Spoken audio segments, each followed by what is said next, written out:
one of my favorite scenes from one of my favorite people. I'm a massive fan of Phil Dunster as Jamie Tart. There's the scene where at the end of the match, his dad, Ted, wonders and sees Jamie sitting down and a shoe is thrown at his head.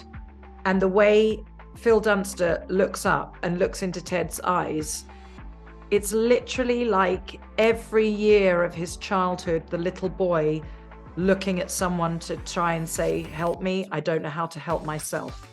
So that is the start of it for me. And then when you see the scene when Roy, of all people, goes to hug him in the locker room, I mean... One of my all-time favourite scenes is in season 1 when Hannah sings Let It Go and Ted has his panic attack, and just being in a room, like, I'm a huge fan of Hannah singing, and being that close to it was like, bloody hell. It's a real like roulette wheel whenever I try to think about it, you know, it's almost overloading to think about it, but like I give a different answer every time. And this time it's when Healy describes Rebecca as a right floppy cock. I mean, we'll never top that as a writer's room. That's just, mwah. I think just the one from this season is when Zava comes into the locker room for the first time and Danny Rojas and says, he's so much more down to earth than I thought.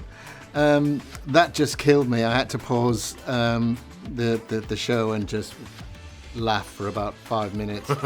There's something that Brett Goldstein says as Roy Kent that I just keep playing in my head, which is in the coach's office when we're talking about our favourite Julie Andrews movie, and Trent says his one, and it's just the way that Brett says, "Fuck yeah, Princess Diaries." it just kills me. So I often say that, and I find myself saying that around the house. Fuck yeah. Anyway, yeah, I love that.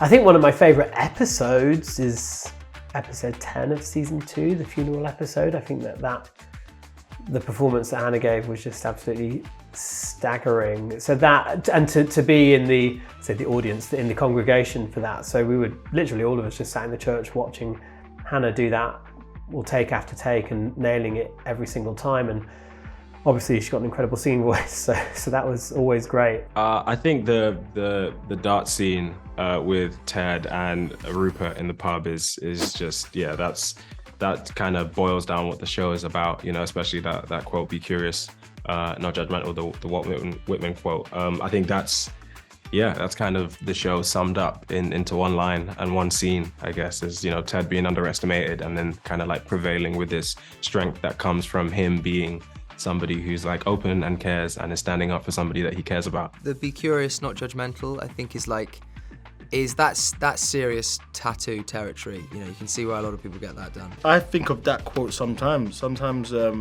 when I can find myself maybe, you know, judging something off the bat. And then, you know, I think of that line, and, you know, sometimes it stops me, and not all the time. I'm not saying I'm perfect, but, you know, sometimes I'm more curious than judgmental these days. When Zava came in and there was the whole breathing scene, I just loved that. I just think that these lovable boys, you know, like they're just always up for anything, and they just see this, you know, this world-class player come in, and, you know, they just start, you know, doing the breathing techniques. I thought that was really funny. Yeah. Season 1, when Nate the Great has his first speech moment, and he doesn't want to do it, but Ted Lasso encourages him, and then it's all of us in the locker room, and it's a whole roast of each other. And I think in that moment, that to me was the beginning of what Ted Lasso is all about. Like, this guy doesn't believe in himself, but Ted pushes him and he does it, and you can appreciate the banter in the group of us, the locker room, what the potential of what the locker room could be. So for that scene, I cherish that one.